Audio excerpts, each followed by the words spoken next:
अखिल भारतीय यादव महासभा दिल्ली प्रदेश द्वारा UPSC civil service 2022 में चयनित प्रतिभाओं का अभिनंदन समारोह speaker hall constitution club Rafi मार्ग नई दिल्ली में आयोजित किया गया।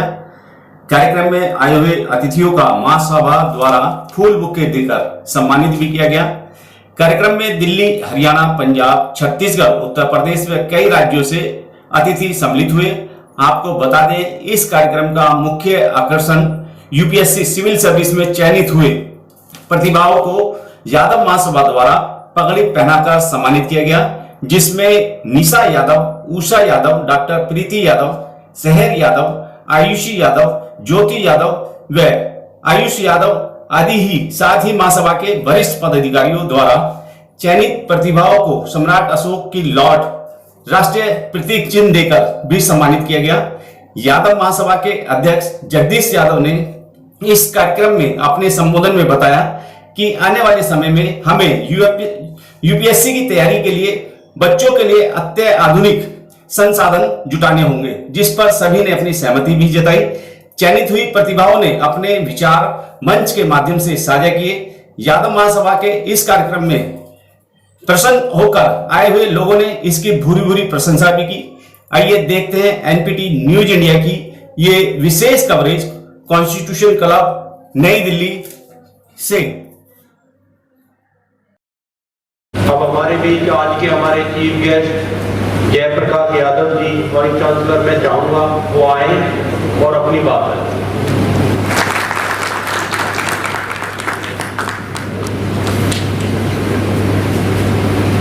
सभी को नमस्कार। आदरणीय जगदीश यादव जी,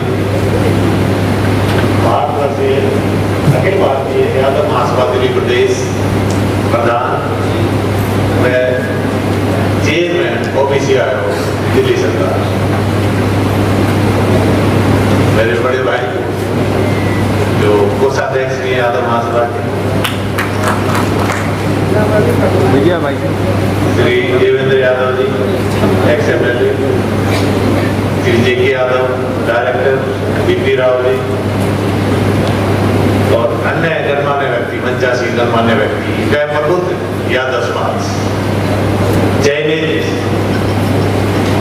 सिविल सर्विस व आईएएस में चयनित उम्मीदवार, उनके माता पिता व तैयारी में लगे हुए जो विद्यार्थी इस सिविल सर्विस की तैयारी में जुटे हुए प्रबुद्ध समाज, आप सभी का यहाँ आने के लिए और मुझे बुलाने के लिए मैं यादव सभा दिल्ली का धन्यवाद करता हूँ। आज जो बातें बताई गई, चयनित उम्मीदवार चाहे निशा यादव हो, चाहे उषा यादव हो, चाहे आरोसी हो, सभी ने मोटिवेशन की बात की। तो मैं समझता हूँ इन्होंने जो मोटिवेशन की बात की, ये जो मोटिवेशन लेके और जो कार्य और इसमें जो विद्यार्थी तैयारी में जुटे हुए हैं, उन सभी को इसी बहुत प्रेरणा मिली। सबसे पहले जो गाइडेंस की जरूरत होती है, सभी ने इसको एम्फेसाइज किया है कि गाइडेंस बहुत जरूरी है। तो ये गाइडेंस सबसे पहले हमें पेरेंट्स से गाइडेंस देनी चाहिए। पेरेंट्स है, समाज है, उनके टीचर है, उनकी गाइडेंस हमें जरूर लेनी चाहिए। गाइडेंस हम ले पाएंगे तभी आगे बढ़ पाएंगे। और मैं इस बात की जो उम्मीदवार उषा यादव, उन्होंने जो 2013 में शुरुआत की थी और उसके बाद उन्होंने 2 साल की मेहनत करते हुए उन्होंने कभी पीछा नहीं देखा और जैसे भी हो मेरिट लाइन के बावजूद भी उन्होंने जो इस एग्जाम में सफलता प्राप्त की, उसके लिए ये बधाई की बात है। लंबा संघर्ष होता है। इसी तरह मैंने बात सुनी ज्योति यादव, सर्विस भी लगी, जेबीटी लगी, उन्होंने की सर्विस भी छोड़ी, फेलोशिप पे बाहर भी गई, होम कंट्री भी गई, पर उसके बावजूद भी उनके मन में कसक रही, असिस्टेंट प्रोफेसर भी लग गई और कसक थी, कहाँ कुछ ना कुछ करना है और बनना है। तभी हम आगे बढ़ पाएंगे। तो जो विद्यार्थी तैयारी में जुटे हुए हैं उनको एक जुनून पैदा करने की जरूरत है। हमें अपने कंफर्ट छोड़ने होंगे, उन कंफर्ट को छोड़ के हम आगे बढ़ सकते हैं। तो ये डेडिकेशन जुनून की तरह होना चाहिए। डेडिकेशन तो इसमें योगा और मेडिटेशन बिल्कुल अहम रोल है। हमारे चयनित उम्मीदवार उन्होंने बताई भी, एटलीस्ट हमें आधा घंटा योगा करें और 15 मिनट मेडिटेशन कर लें तो उससे कंसंट्रेशन पूरा दिन बनी रहेगी। फ्रेंड्स का चुनाव, ये भी बहुत अच्छी बात बताई, योगी ने बताई कि अच्छे मित्रों का चयन हो ताकि उनसे उनको हेल्प मिले, ताकि वो डीरेल हो। तो इस तरह की जो मोटिवेशनल बात है, ये मैं समझता हूँ ये सभी को अपनाने की जरूरत है, जो भी विद्यार्थी इस कार्य में लगे। दूसरा, जो civil service exam one of the toughest exam, 3 stages हैं, प्रीलिमिनरी है, मेन है और इंटरव्यू है, और ये प्रक्रिया लगभग 1 साल चलती है। प्रीलिमिनरी में 2 पेपर होते हैं प्रीलिमिनरी एग्जाम में, जनरल स्टडी और सीसेट का। तो जनरल स्टडी में 33% मार्क्स तो एसेंशियल है, उससे कम होने नहीं चाहिए, ये जरूर ध्यान रखें। ऐसे सीसेट में डिफरेंट 7 पेपर्स है, 7 क्राइटेरिया है। सिविल सर्विस एप्टीट्यूड टेस्ट, तो इसमें जो 7 क्वेश्चन, 7 भागों में क्वेश्चन आते हैं। उसमें हिस्ट्री है, ज्योग्राफी है, एनवायरनमेंट है और इस तरह के मतलब टोटल मिला के 7 है। उसमें भी कट ऑफ हर एक बाकी होती है, 7 में हर एक की कट ऑफ है, हर साल अलग अलग जाती है। तो हम ये भी ध्यान रखें कि वो कट ऑफ हमारी पूरी हो जाए। तो तैयारी करें हम इस तरह करें कि उसमें जो प्रीलिमिनरी एग्जाम है उसमें 33% कम से कम जनरल स्टडी पेपर में हो, और सीसेट में जो कट ऑफ है पिछली कट ऑफ को देखते हुए उसके हिसाब से हम तैयारी करें कि वो कट ऑफ कंप्लीट हो जाए। इस बात का जरूर ध्यान रखें जो अध्ययनरत विद्यार्थी है।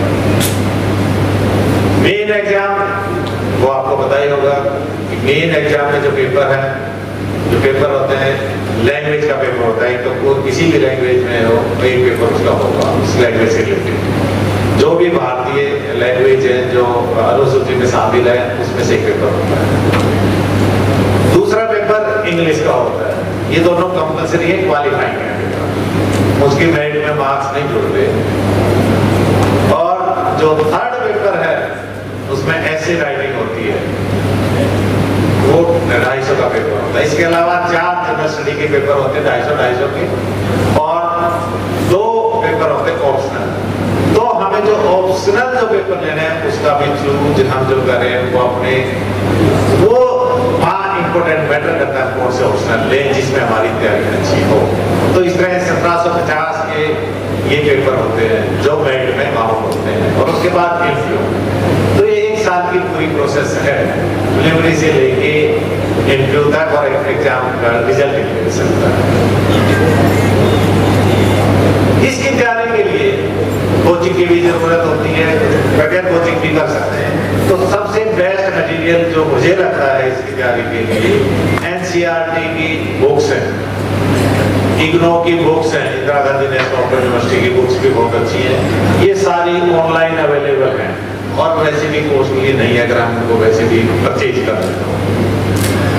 जनरल स्टडी की वो हम जो न्यूज़पेपर है, मैगजीन्स हैं, उनसे हम लेते रहे, कंपटीशन सक्सेस है, सीएसआर है।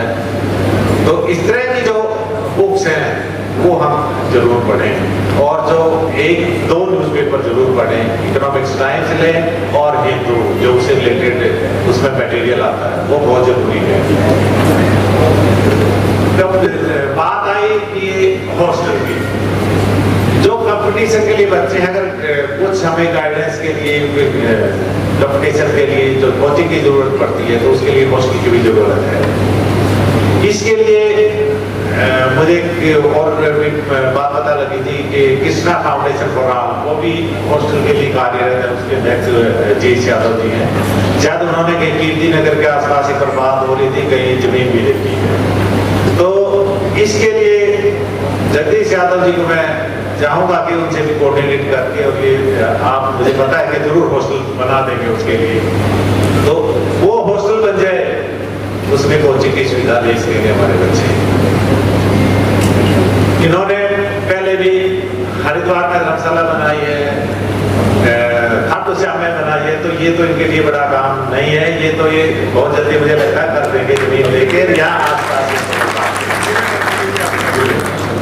नजफगढ़ में तो शायद है, और यहाँ दिल्ली में इस तरह का जरूर हॉस्टल बनना है। वो तो है, वो तो उनकी साहब की है, वो तो कर ही रहे हैं उनके साथ। तो इस तरह की जो व्यवस्था हो जाएगी, तो मुझे लगता है कि हमारे बच्चों को जो हॉस्टल जो गरीब बच्चे उसकी भी ये प्रॉब्लम सॉल्व हो जाएगी। दूसरा इससे भी जरूरी है कि हम अपने बच्चों को जो जिनकी नई कैपेसिटी है, उन बच्चों को लैपटॉप और एक डाटा कार्ड जरूर दें, क्योंकि आजकल मटेरियल बहुत अवेलेबल है, इंटरनेट पे मटेरियल अवेलेबल है, तो उनको लैपटॉप और डाटा कार्ड की अवेलेबिलिटी हो। तो मैं चाहूंगा कि इस बारे में भी विचार किया जाए, उन बच्चों को डाटा कार्ड और लैपटॉप। मैंने अभी हाल ही में 2 महीने पहले इंदिरा गांधी यूनिवर्सिटी मीरपुर में एज वाइस चांसलर ज्वाइन किया है। मेरा गांव खातीवास है और 31 साल तक मैं वेल्सफेयर यूनिवर्सिटी रोहतक में कार्यरत रहा हूँ, अलग अलग पोजीशन पे मैं रहा हूँ। हेड ऑफ द डिपार्टमेंट भी रह चुका मैं कई बार, dean faculty of life science भी रहा हूँ, चीफ ऑडिटर में रहा, डायरेक्टर ज्ञान भी रहा, डायरेक्टर NIRF भी रहा, और NEC की जो भी रिसर्च कमेटी की उनका मैं चेयरमैन रहा, और काफी कमेटी में रह चुका हूँ। मैंने देखा अगर हम डेडिकेशन के साथ काम करते हैं, रिसर्च करते हैं, उसकी रिकग्निशन है, आज नहीं तो देर से जरूर है। मैंने ये अपने इसमें जीवन में देखा, तभी कहीं जाके ये सफलता मिली। और तब मैं अपने एक एग्जाम्पल यहाँ शेयर करना चाहूँगा कि हम ऐसे में पढ़ते थे, गर्ल्स की स्टूडेंट ज़्यादा होती थी, तो हम 6 ही उस टाइम बेस्ट था हमारा, 6 लड़के थे। हम आपस में जब बात करते थे, आपस में बात होती थी, तो जनरली रीडिंग से रिलेटेड हमारी बात होती थी, पढ़ाई से रिलेटेड होती थी। तो जैसे मेरे बारे में ये कहते थे head department of life science and university. एक मेरा फ्रेंड हिमाचल जाता, बात होती थी head department of university Shimla. एक होती थी जम्मू का, जम्मू की होती थी head department of zoology Jammu. तो इस तरह एक केरल का होता था, वो बात होती थी कि केरल में कहीं जाके हेड बने। तो मैं कहना चाहूँगा हम उनमें से 6 में से 4 इस पद पर मुझे हेड भी बने और डीन भी बने। तो हम आपस में जो पढ़ते टाइम बात करते हैं, तो हम कंसंट्रेट करें कि जो अपना एरिया गोल लेके चले, उस गोल पे काम करें। चाहे वो हमारा किसी भी फील्ड में जाने का मन हो, वो एक गोल जरूर तय कर रहे हैं हमें किस फील्ड में जाना है, और उसके अकॉर्डिंग हम अपनी तैयारी करें। तो गोल जरूरी निश्चित करना है, वो आप कई बार गोल नहीं कर पाते हैं। मैंने भी अपना गोल MSc तक नहीं किया था। मैंने पहले सोचा कि MSc करते ही फॉरेस्ट सर्विस का एग्जाम दे, मैंने एग्जाम दे दिया, एग्जाम वो क्लियर नहीं हुआ, पर साथ साथ मैंने JRF दिया, UGC का JRF क्लियर हो गया था। उस टाइम पे JRF था मेरे टाइम में, और उसके बाद JRF होने के बाद ही मेरा गोल डिसाइड करके मैंने PhD करनी है और रिसर्च में जाना है। तो हम अपना गोल जरूर डिसाइड करें और उसके अकॉर्डिंग हम काम करें। और अभी VP राव जी ने बात कही, हमें सिविल सर्विस में ही नहीं, हमें बाकी भी सर्विस में जाना चाहिए। हमें अच्छे जज भी चाहिए, बाकी काफी तो उन्होंने बता दिया किस किस फील्ड में, पर हमें अच्छे जज भी चाहिए, हमें अच्छे एडवोकेट भी चाहिए। ताकि हमारी पैरवी हो सके जगह जगह पे। और जो जगदीश यादव जी ने बताई कि कैसे कैसे उन्होंने ओबीसी की जो कैसे कैसे लागू हुआ, किस तरह वो प्रयासरत है, और हमें आशा है कि आप अपने काम में पूरी तरह सफल होंगे। तो इन्हीं बातों के साथ मैं आप सभी का धन्यवाद करता हूँ और ज़्यादा से ज़्यादा धन्यवाद करता हूँ।